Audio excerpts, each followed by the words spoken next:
an Unspoiled Network podcast.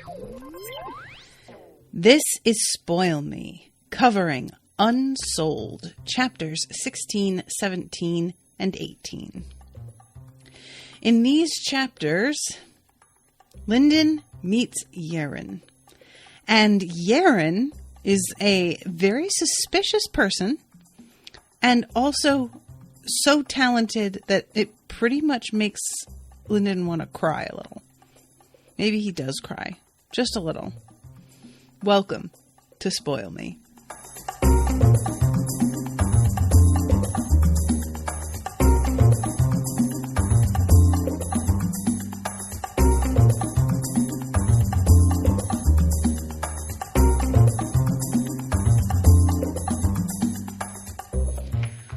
Welcome to the show, everyone. I am Natasha. Thank you very much to Andrew for commissioning this episode. This is the penultimate episode. The next one that I'm recording on Friday, on Friday, is the last one. So, if Andrew decides that he's going to commission the next book, I'm booked up until August at this point. So it's going to be a little wait between books. But I don't feel like I'm going to forget this book in that time. It's very distinctive. So let's start off with chapter 16, where Linden is still in the hospital and he's trying to find out from everyone where they saw Yerin. I don't know if it's Yerin. I'm going to say Yerin. And there's a girl next to him in the hospital who he sort of hides his wooden badge from her so that when she turns to look at him, she assumes that he's also at iron level and that he was like, the assumption that she makes is that he was part of a wave that was going in after her and that he also is in the hospital because he was injured by Yerin. She says, if this girl isn't Jade already, then her sword must be some kind of treasure. And we find out a little bit later, Jade is not relevant to this girl. Gold is like, she only hasn't achieved gold because of specifically not having harvested a remnant yet. But it's very clear that she's operating on an entirely different level than even the Jades are. So this is, she advanced and her master was also very advanced, probably gold level. It might even be that he was higher than gold level. It's hard to know because I don't have a good method of determining that.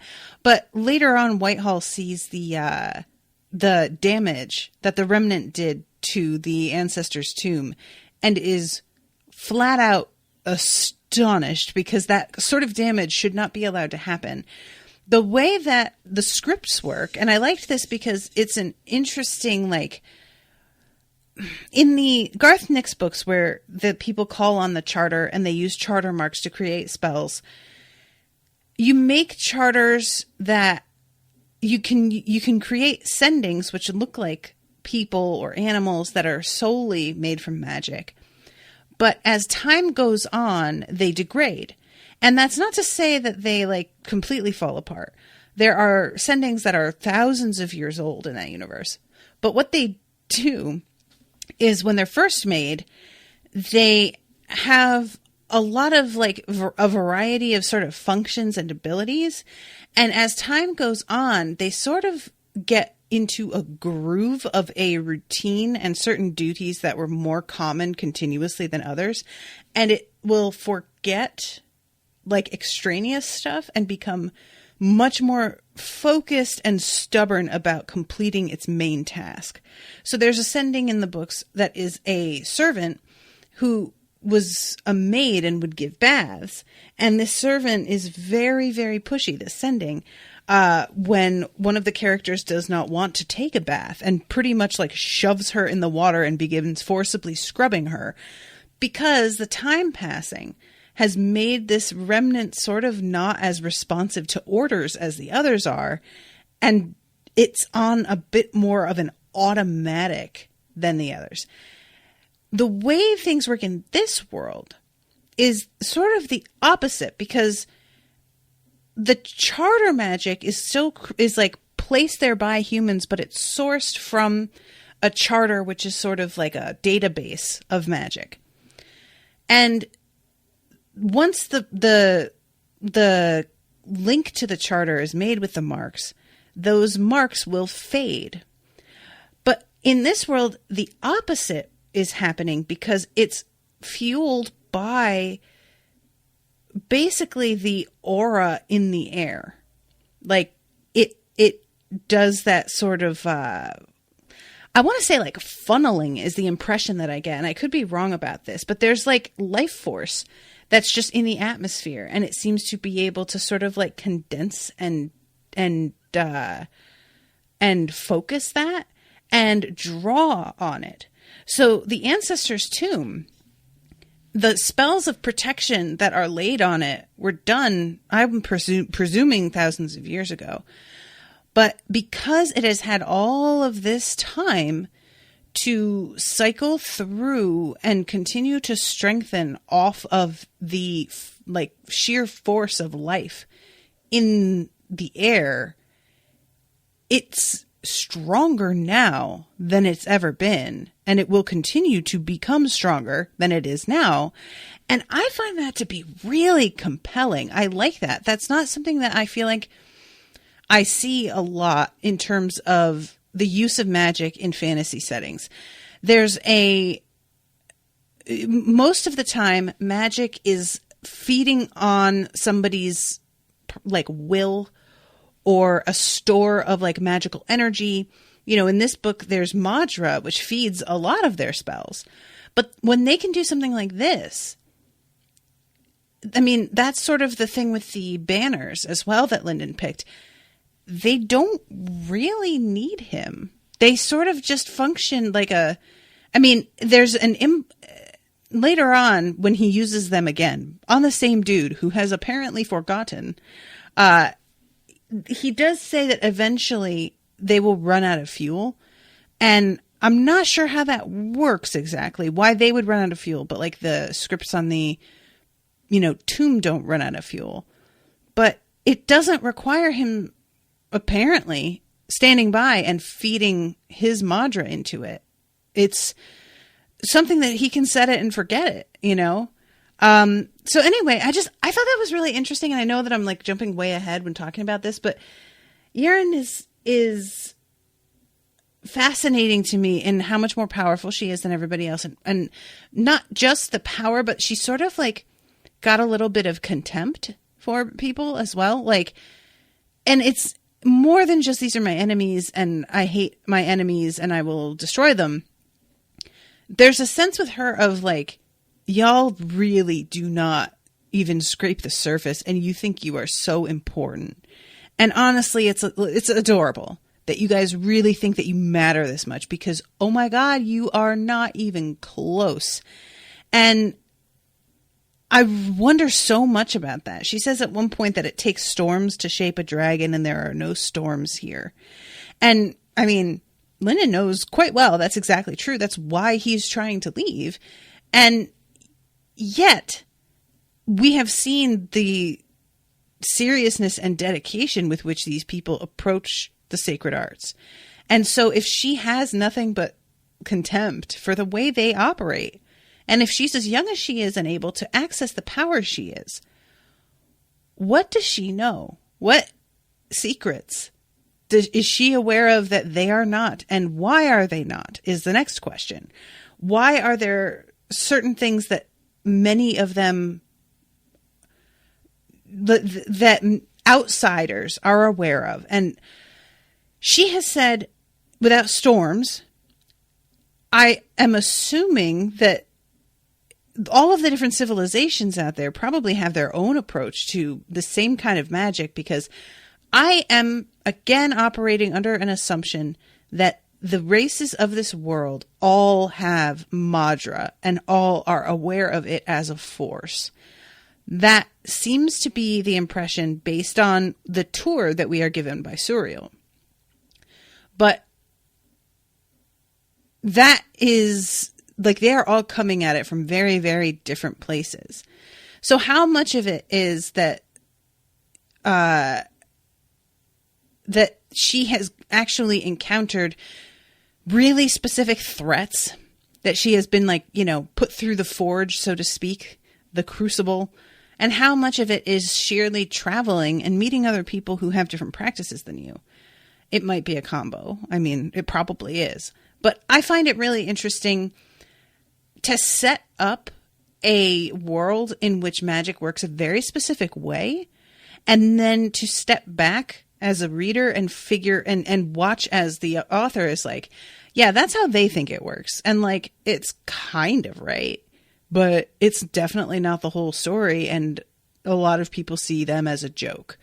And it's especially effective when, as far as like, there are times in which stories like this are obviously setting something specific up, right? So if they say like magic can be used to do this, this, and this, but it can't be used to do this because such and such is impossible, you kind of sense that that is going to lead to somebody very much indeedy, absolutely, using the magic in the exact way they are told it cannot work.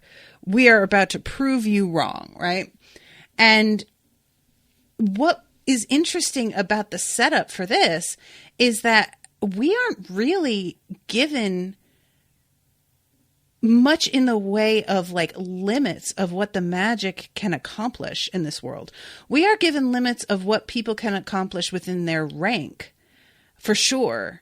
But just the ranking system is obviously proving to be so inadequate to the reality of what's out there.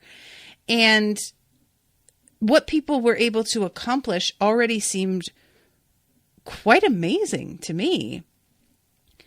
And already we're being told, oh, that's nothing. And frankly, I'm really here for that. You know, I like that. I'm interested. All right, lay it on me. Let's see what it is then. So, and we'll find out what the Path of the Endless Blade, I think is the name of it. So we'll get to all of this. She says the girl that he's questioning, who has been injured and is being patched up while he's talking to her. She says, I'm not going after her again. My pride isn't worth my life.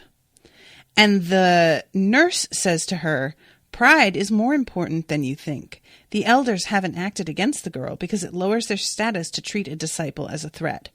But now she's killed 6 irons and incapacitated nigh on 40. At this rate, she won't have left anyone. We won't have anyone left with a whole body by Sunday. But which elder would lower their station to fight a disciple? At a certain age, pride is all you have left. Bitch.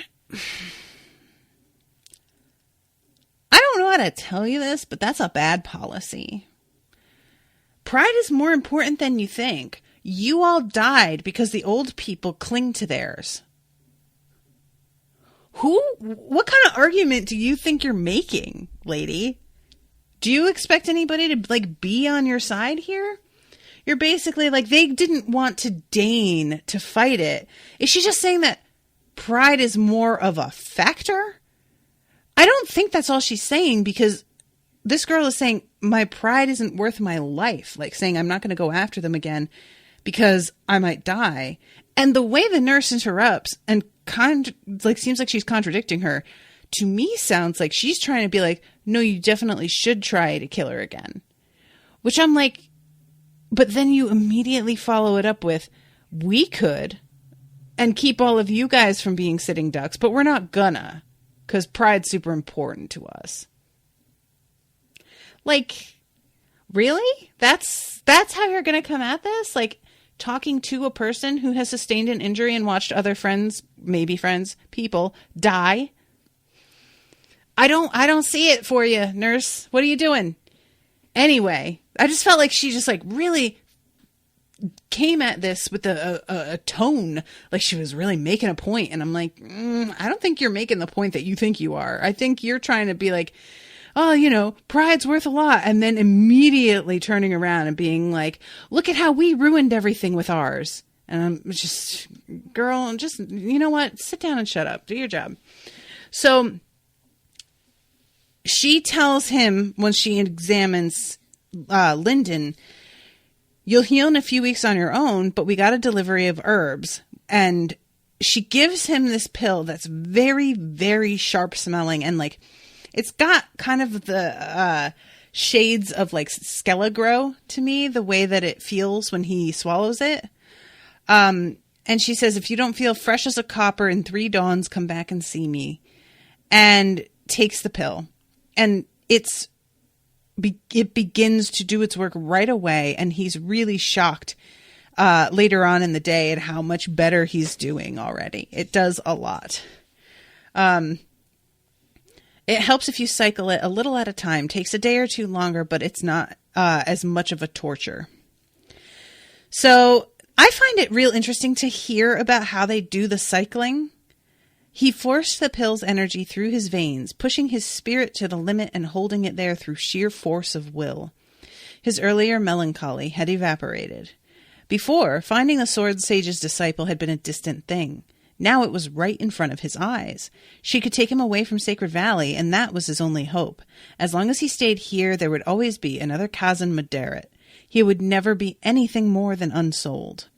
All day and into the night, Lyndon cycled. It never stopped prickling him from the inside out, but he let the pain wash through him. If this was all he had to endure to escape his life, he would consider it a small price to pay. It's kind of funny that he's like, if this is all he has to endure, I mean, we know that's obviously not the case. Bless him. Sweet summer child. But it's also interesting that it's worded, if this was all he had to endure to escape his life. That's a really telling turn of phrase, isn't it? It's not just escape this torment. It's not escape these people. It's not escape Sacred Valley. It's escape his life. That feels like a not great place to come at this from. And I'm not mad at him. Like, just to be clear, I don't blame him. But I do find that just really revealing. So then we jump to Whitehall's POV. And he's having a big meeting with all of these different elders. And they are talking about the sage's remnant and the sage's disciple. And this has just gone really badly. I can't help but LOL because Whitehall's a piece of shit. Okay. I'm not trying to like defend Whitehall here at all. He's a real shitty human being, very selfish, but I really do appreciate Whitehall having to like low key swallow his rage at everybody else's incompetence, because that is like a daily feeling. And I don't mean like with my job. It's about the world.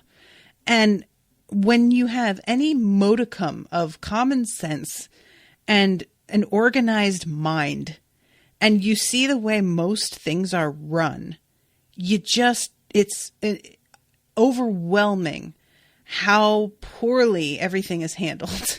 It can be very upsetting.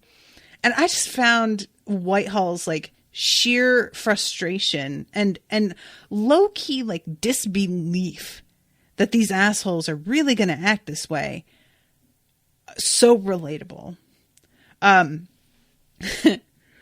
Oh God. So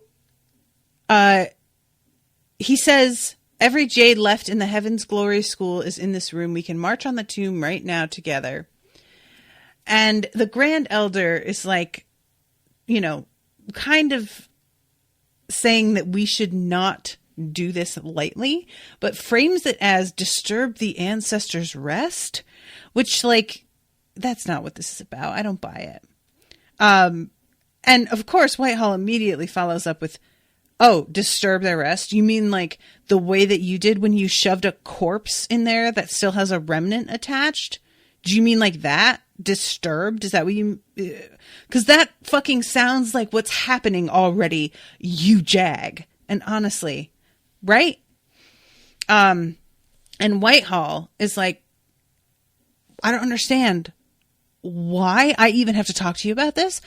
It should have been done already. Which is funny because like we know that Whitehall is really glad that this hasn't been done already because he needs it, you know, but he can't let them know that he's glad because then they'll start to cotton on to what he's trying to do and how much he's trying to take.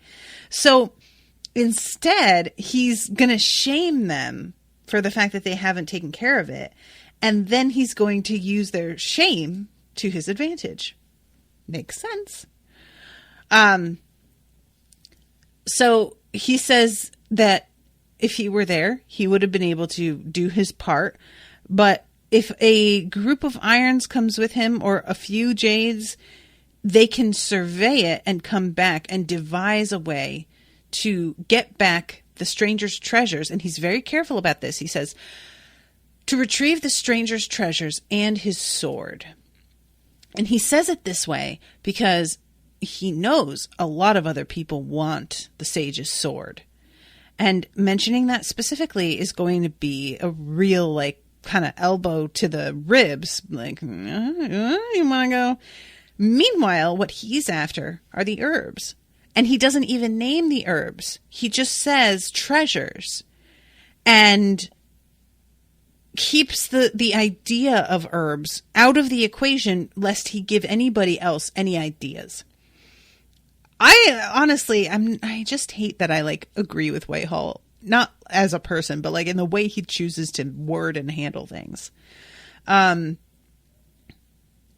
So they're talking about the fact that like the sword has just been left where it fell, and he just can't understand if they did, because, you know, there's been stories circulating about how this sage had like done some insane shit with this blade.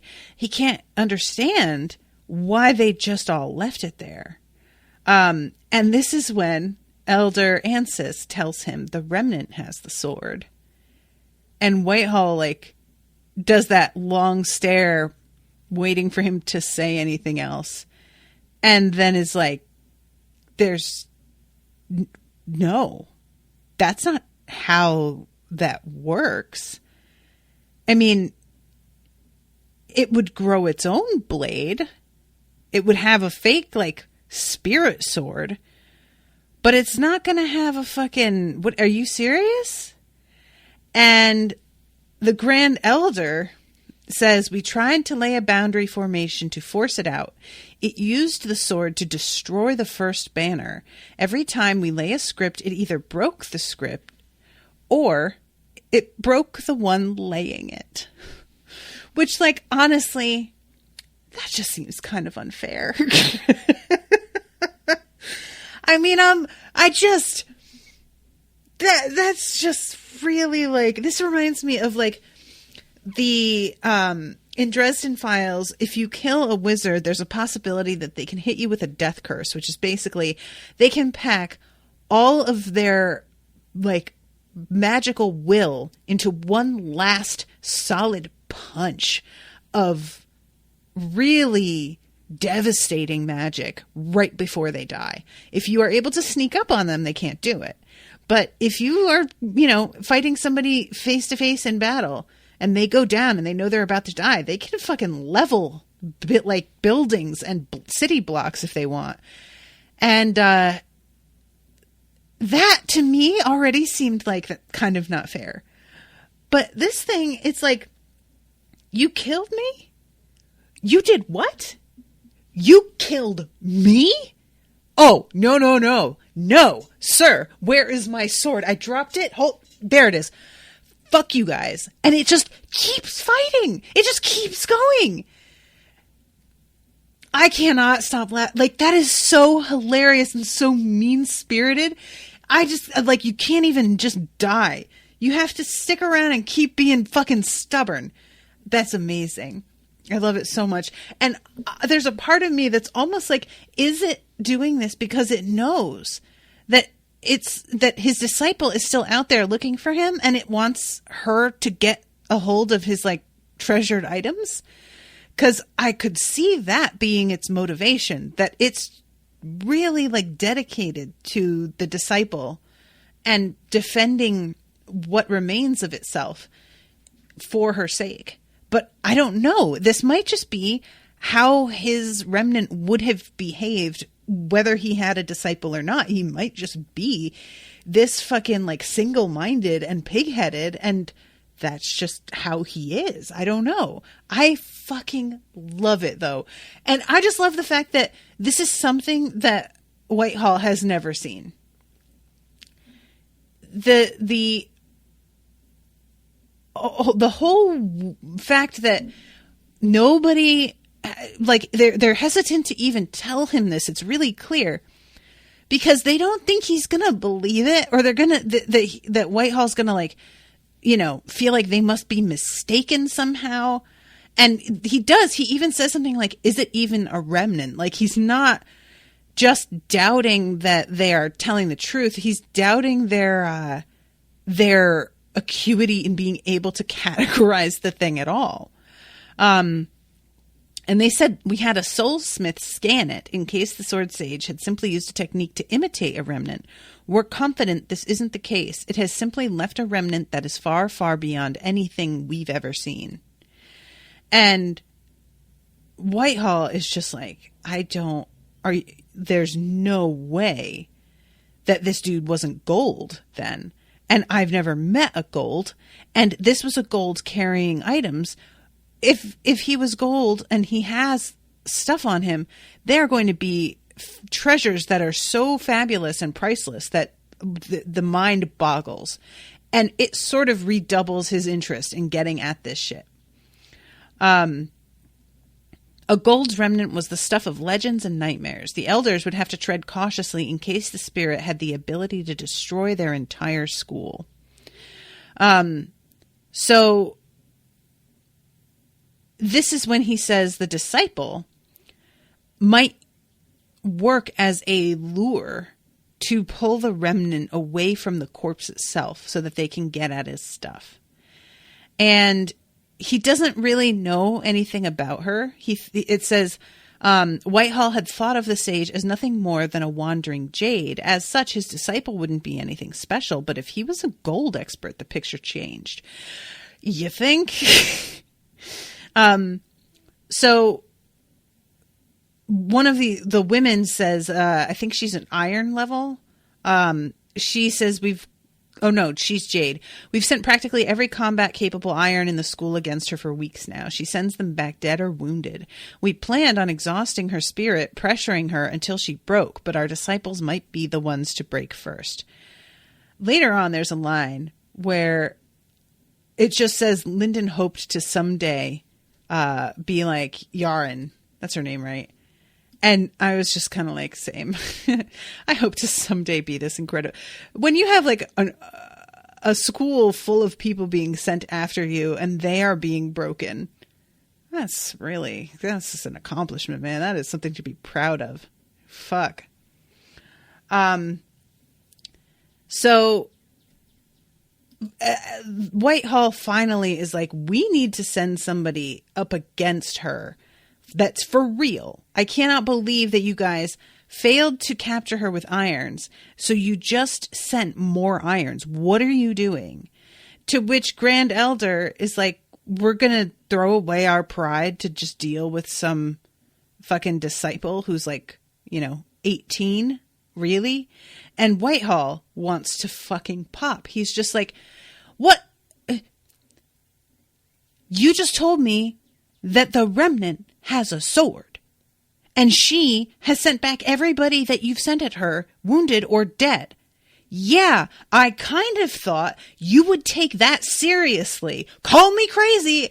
Poor Whitehall is just, he is practically incandescent, but has to hold it all inside and just be cool. Because when he starts to lose his temper, reminder, he looks like an 8-year-old. So he loses his temper and he just sounds like an angry kid and nobody can take him seriously. So he has to master everything about his emotions in order for anybody to fucking listen, which honestly, as a woman, is also very relatable. I don't know about y'all, but I am somebody, and this has kind of gone by the wayside, but I used to be somebody that when I got angry, I would start crying. And it was the worst because you just know the moment you start crying, people just don't hear you anymore. You know, they're just like, oh, she went around the bend. Now she's crying. She's hysterical. And you're just like, no, I'm crying because this means a lot to me and I take it seriously. But sure, you can reduce it to that. That's great. Thank you. And that's sort of what Whitehall's dealing with.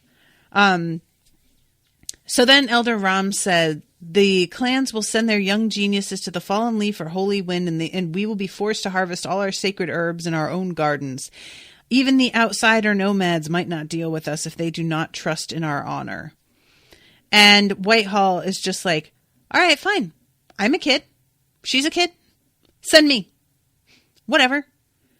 And I love that all of them are like a little bit uncomfortable because they know that he isn't actually a child. He is an old man in a child's body. So they are aware this is kind of a trick. However, it will result in them not losing face. And it's funny how all of a sudden when their honor's at stake in this way, they're like real shady about wanting to do this. But when they were trying to just like have an air of mystique and lure in new students, they were fine with exploiting somebody who looks like a kid. You don't get to have it both ways, guys. You have to pick one. So anyway, let's see. The Grand Elder says that he's going to send some irons and also that Whitehall should take his new disciples.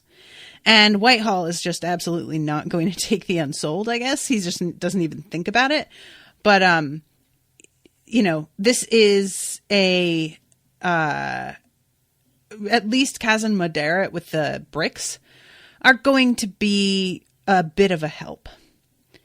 So Lyndon, for his part, he goes out to find this girl and he comes across the place that he saw in the vision from Suriel.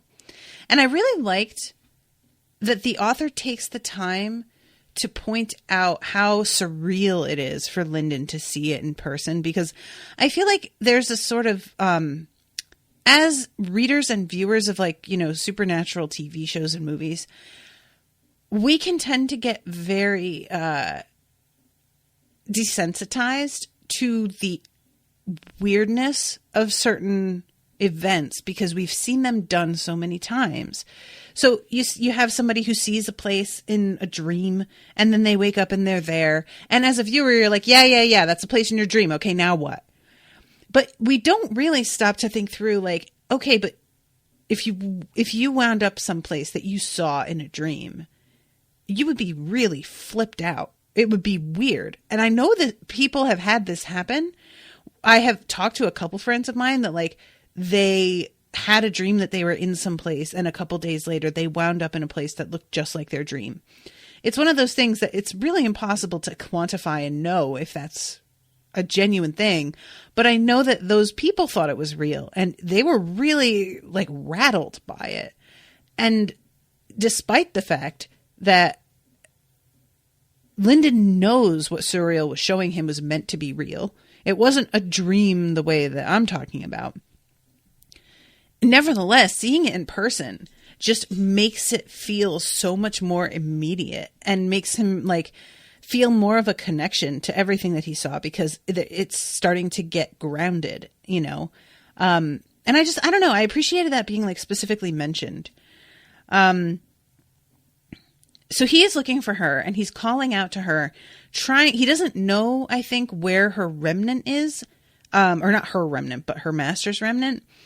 And he's trying to call out to her without being loud enough to attract its attention because he doesn't realize that it's like, I guess, sequestered away.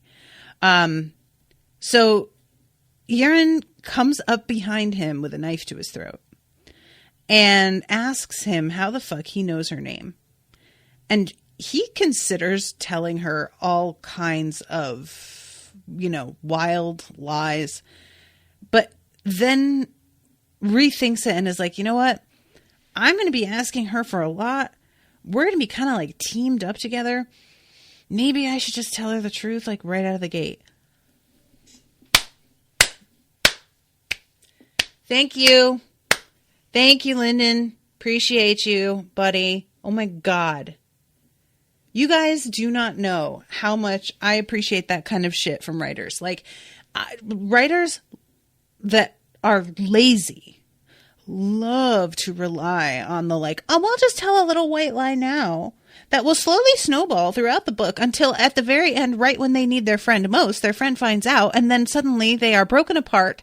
And what will they do? How will they regain their friend's trust, even though the lie barely really meant anything at the time and it just happened to spiral out of control? Oh God, I don't care. I don't care. I'm so bored. Thank you for just telling the truth. Does she believe him right away? No. Doesn't matter. She doesn't have to believe him right away. He just needs to do the right thing. And he is telling the truth. So eventually that will be borne out. And that's really the main thing, is like the idea like, well, what if they don't believe me? In a lot of stories, there's only a few times I've seen where if they don't believe you, that's genuinely a problem because there's like a deadline to them believing you. Otherwise, it's always to me like, of course they're going to believe you. One, why would you lie about that? And two, it will take them 3 seconds to confirm what you said by doing X, Y, Z. So I was just so worried as soon as she's like, how did you know? I was like, oh, don't do it. Don't do it. Don't do it. Don't do it. And he doesn't do it. Oh, it made me so happy. So Yerin pretty much does not believe a word he says for the next like full day. He tells her he's unsouled. He's got his badge. She doesn't believe it. She thinks that he carved it himself. He tells her that he like faked his way into the school and that he's not really one of them. She doesn't believe it. She thinks he's a spy. He's going to report back to them about her. Every protest he makes about not belonging here, that he came to find her, that somebody like literally descended from heaven and told him to find her. I mean, listen, I'm not mad at her for not believing that. That's a little excessive. Granted, they live in a world where magic is real, so one would think that you would be a little bit more prepared to believe that sort of explanation, but I'm not here to judge about that. And overall, he gets really like impatient pretty quick at the fact that she doesn't trust him.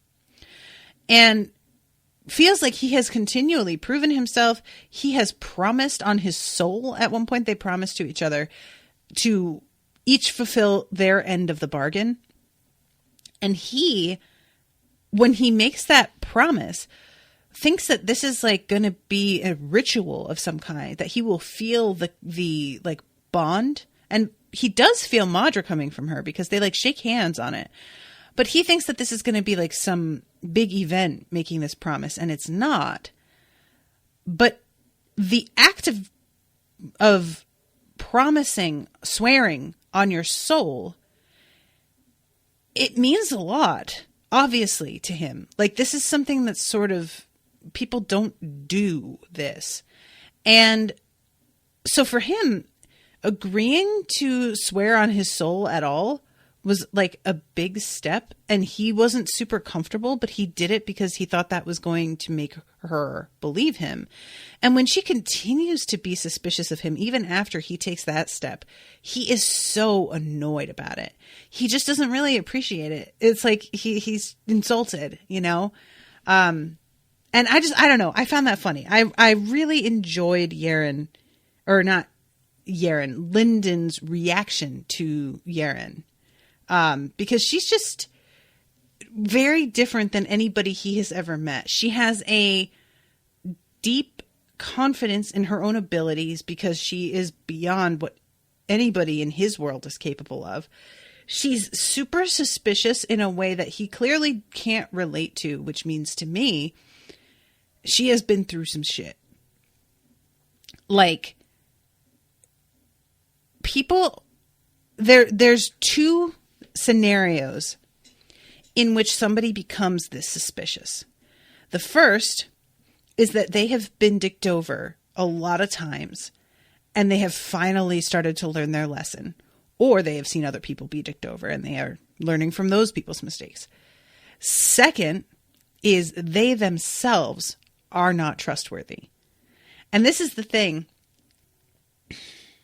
when you apply for like a big box store job, they give you those questionnaires that you have to answer that are like tedious and endless about like, I believe that if you try your hardest, you will get ahead. True, false, not sure.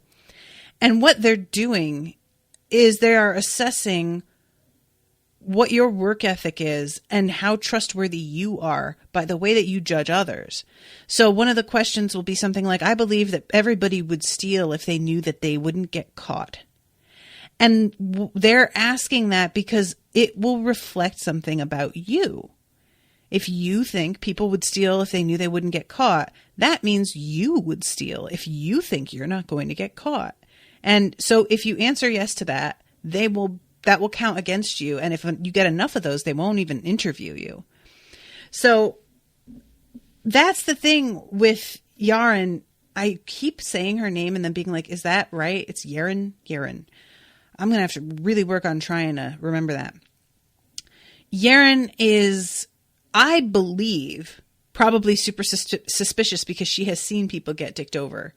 I mean, she just had her master get murdered by people who just wanted his stuff. And this is supposed to be like a civilized place. This is supposed to, they keep flattering themselves on how if you are in the Sacred Valley, you are shielded from the barbarian horrors of the outside world. And yet they fucking slaughtered the guy to take his stuff. So yeah, I think it's probably, she's also covered in scars. Like, this bitch has seen some shit. There are people who are going to come across this way, and it's going to be because they are somebody that you don't want to fuck with. But I don't think that's the case here. So then we have a showdown between her and 7 armed fighters. Oh, and Lyndon is also there. And I don't, Lyndon actually winds up acquitting himself fairly well using those banners again. But this is a really great scene to me because this is dealing with some shit that I'm currently dealing with covering Avatar: The Last Airbender. For those of you who don't watch that show, I won't spoil too much, but we just reached the penultimate episodes of the entire series. And there is a character who is suddenly realizing that if they are going to beat another character, that means they're going to have to kill them. And they are just not really cool with doing that. And they're trying to find an alternative. And there doesn't seem to be an alternative. And what frustrated me is that this character has gone up against that bad guy before. And it did not seem to occur to them until now. Oh, what is it that I have to do? I have to kill them? And I'm like, what did you go into battle last time thinking that you were going to have to do? It felt like, just very delayed.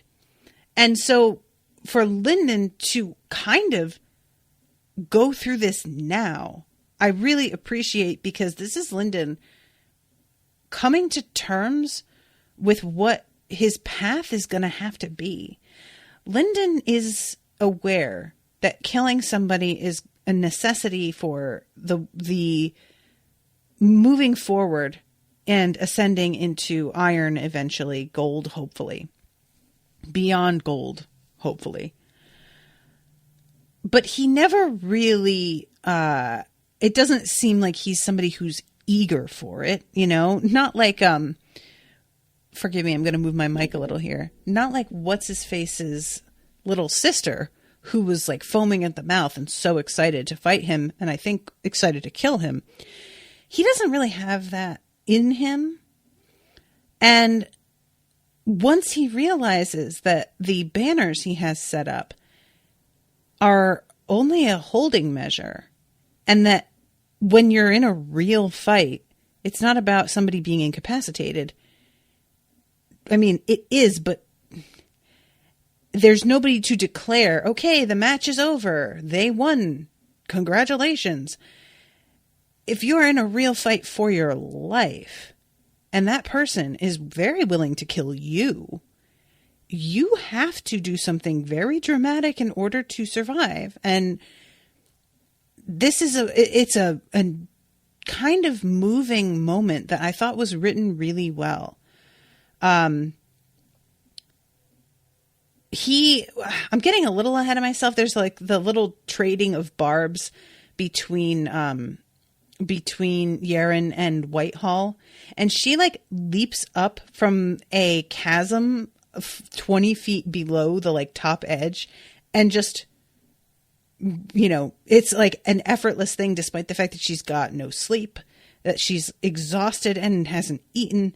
She's still able to do these like physical feats of strength that are just insane. And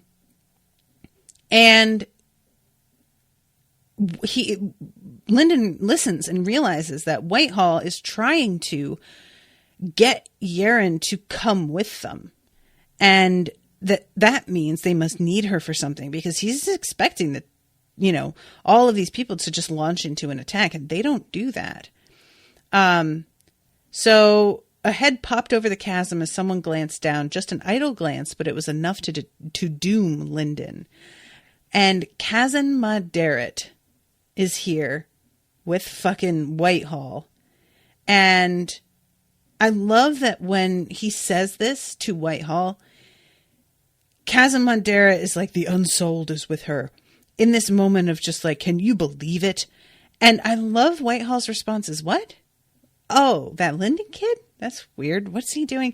Like, Darrett has this big, like, I've got you now moment. But Whitehall is so focused on the fucking actual issue at hand that Kazan continuing to try and draw his, or I guess Darrett, trying to draw his attention away to a fucking unsouled nobody. Whitehall has no time for it. And Yerin is noticing how little these guys are, like, it's very clear very quickly. Lyndon is not on their side and they are not on his side. And Yerin asks, can you bury him alone? Lyndon smiled up at Darrett. I don't need any help putting down a dog. Oh, word. Lyndon, shit. Okay. He just fucking said that shit. I loved it. Like, it's a bait. It's not like, you know, but it's pretty good. So Darrett comes down and immediately falls into the exact same fucking trap that he did last time. And Lyndon is like, no, honestly, come on. You didn't see that coming? I just did this. What's the matter with you? Darrett, meanwhile, he's stuck in this like trap of illusion, but he's still chucking these Madra bricks, and Lyndon gets very close to nearly being killed. And this is when Lyndon realizes, what do I do with him? When the time is right, you shed blood. And I don't know. I just thought this was done well. He had almost died. His story had come within an inch of ending here. The heavens had already intervened once. A celestial messenger had reversed death and caused even time to flow backward, and none of that would have mattered. For reasons he didn't understand, he reached into his pocket for Suriel's glass marble. It was warm to the touch, and he rolled it in his fingers as he thought. One thing was perfectly clear. With Darrett sharing this chasm with him, Lyndon was in mortal danger, and he couldn't trust heaven to save him a second time. His gaze was drawn to a spear, abandoned from Yerin's last fight, half buried in the snow. He kept low to avoid any potential flying bricks, crawling over the weapon and cradling it in both hands. So he grabs the spear, and just as he does this, one of the bricks that Darrett is just like throwing hits a banner and basically renders the trap broken. And it doesn't like break the trap itself, by the way. It just breaks the sort of connection because they have to be placed in a very specific way. So one of them gets moved and that just completely shifts everything and turns it off. So Lyndon just stabs Darrett to death. with this spear, and he doesn't really he expects it to be a bigger deal, and there's something very like cold and detached about it, and he is a little bit more shaken by that, I think, than anything. The fact that taking another life is quick and dirty and doesn't come with a clap of thunder necessarily. And I loved the fact that after he kills Darrett, a remnant rises and he like starts crying, because this is just, you know, I feel like, I don't know, there was something so pathetic about this scene. Made of mountain's heart power, this remnant was like the outline of an ogre painted in dirt. It stumbled around for a while, flailing at the air with heavy hands, but it was weak and barely coherent. Lyndon held his eyes open until they watered, afraid to blink, but the remnant never gave any indication that it saw him. It pressed into the wall and oozed away, squeezing into tiny cracks like soft mud. That is really interesting, that there's this remnant that doesn't see him. And of course that's, you know, we have learned remnants only become higher level and like more aware the higher level the person who died was. But it's interesting to really actually see this happen. I don't know. I found this just very sort of like poignant. There was supposed to be more to it. He'd imagined standing there in triumph over a blood enemy, veins pumping with the thrill of battle, proving his superiority in a final showdown, not huddling in the cold, stabbing a blinded man. Brutal. He kept his eyes off the body. Despite what he'd been told as a child, there was nothing to celebrate here.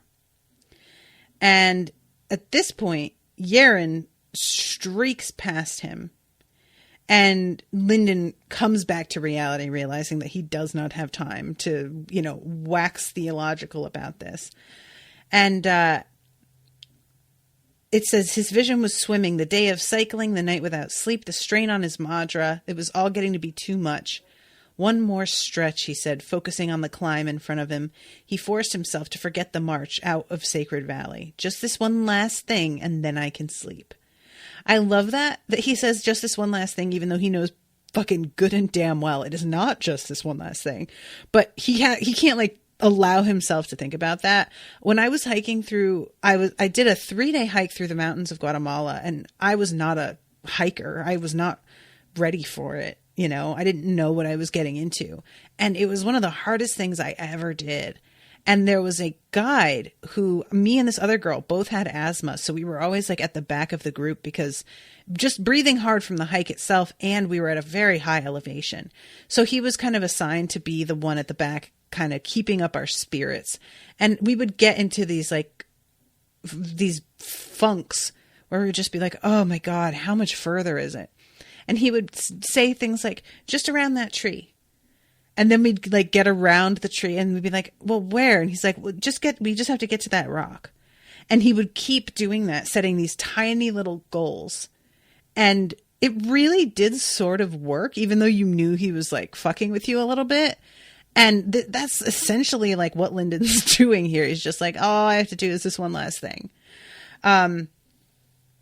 And he gets to the top, and the disciples that came down against Yerin are fucking...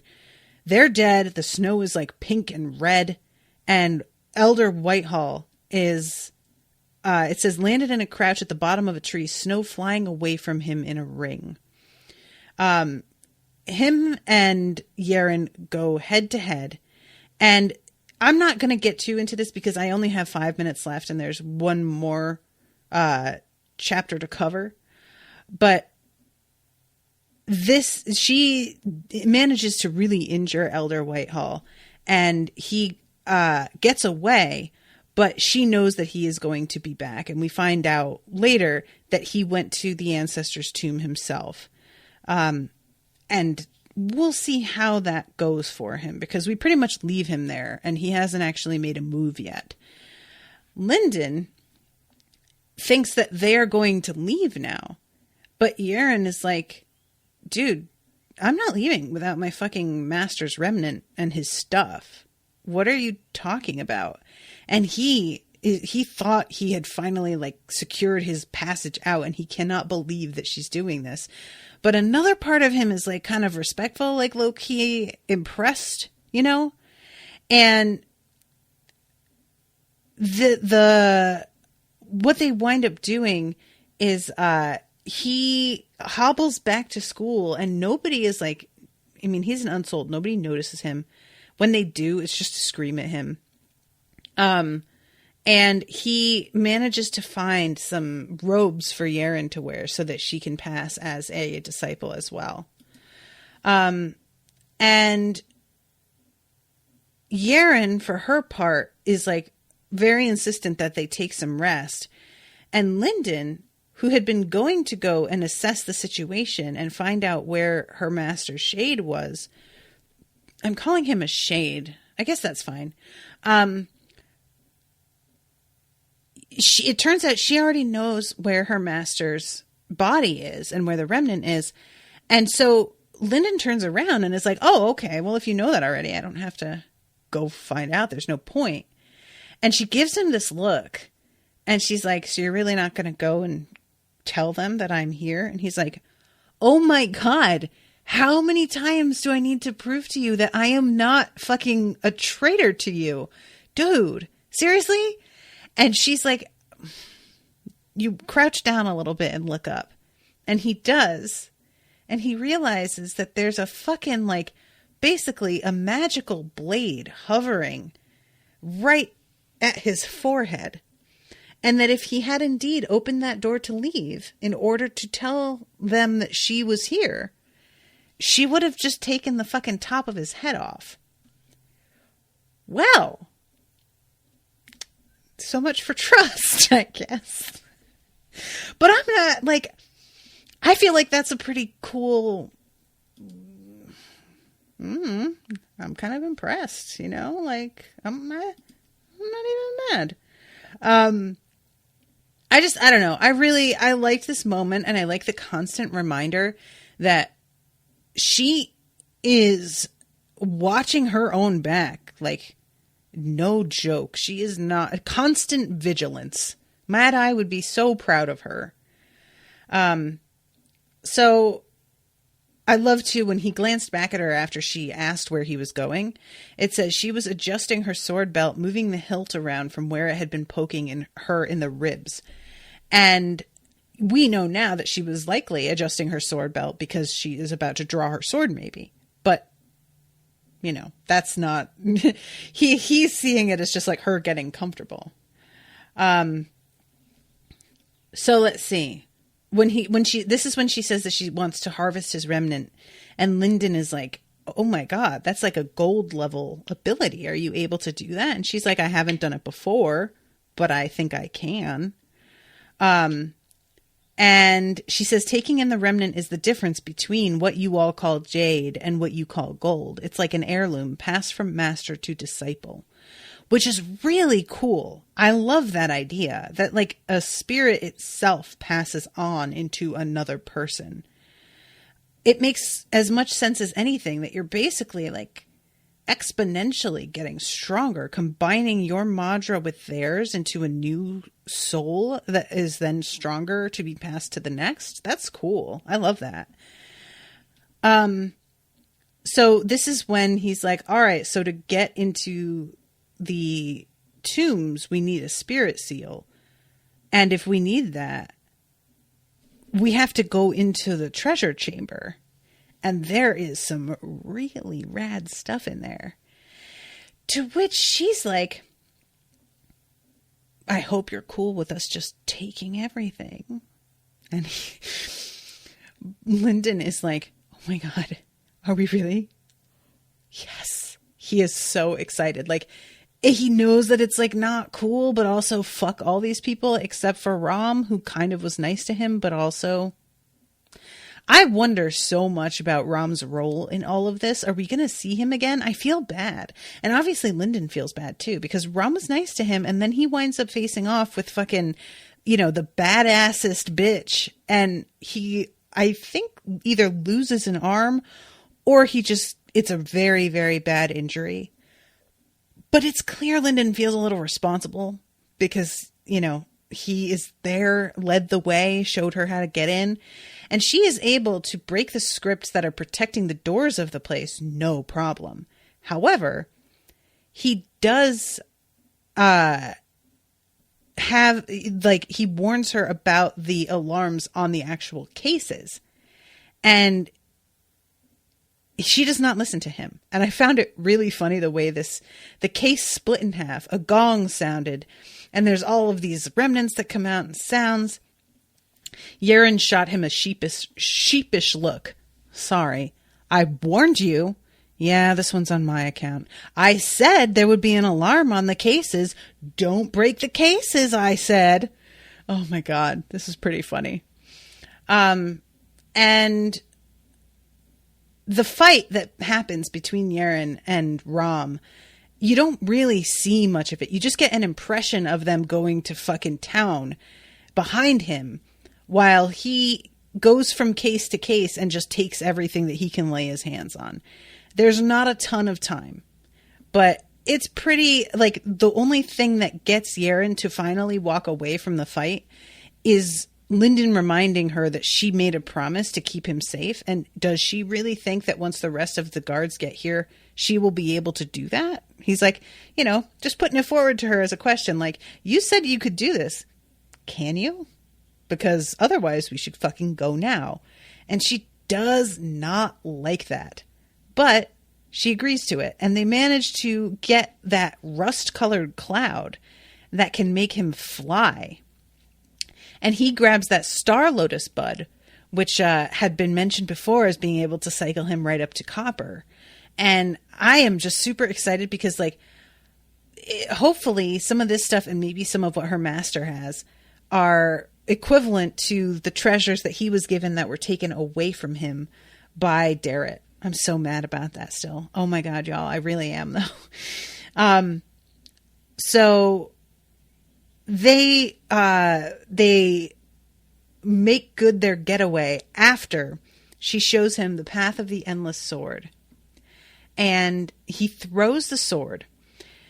Yerin tightened her grip on her own weapon. Her blade rang like a struck bell, and suddenly the air was filled with flying splinters as the floor tore itself to pieces. It was as though 1,000 hatchets struck the same point at the same time. Let's see. All 3 cases burst. Even the half-silver dagger at Lyndon's belt rang softly, and he jerked as light cuts appeared on his robe. Another bell, and Elder Rom screamed. His sword had rung in sympathy with the others, and his sleeve exploded in blood. His arm and the right side of his clothes had been slashed to tatters, and his weapon fell to the ground from a hand that no longer had the strength to hold it. In the air, the flying sword rang as well. Barely visible lines of sword madra reflected from its edge as it flew between the Heaven's Glory constructs. This is crazy. And she says that that's called resonance. Use a sword to tie up the Madra aura in the air, and it gathers around sharp weapons. But she says that it doesn't work well with half silver, which is what his dagger was. And he's like, well, fucking good, because you might have killed me. Jesus Christ. And he says he would do anything if she can teach him to do that. And as they're leaving, she looks down at Rom and says, he's not dead, but I'd contend that I won. And that is the end of the chapter. So it's a pretty dope, intense fight. There's just a lot happening. The story's moving along at a really quick clip. I'm impressed with how much progress we've made already, I mean, there's only 1 episode left of coverage, so we're almost at the end of the book. But nevertheless, it's astonishing sometimes how little can happen in a lot of chapters when you're reading something. So, no, I'm not talking about Twilight specifically, but just for example. All right, everybody. Well, thank you again so much for listening. Thank you to Andrew again for commissioning the episode. I'm really enjoying this book. And I will be seeing you on Friday with the last episode of coverage. Toodaloo, motherfuckers.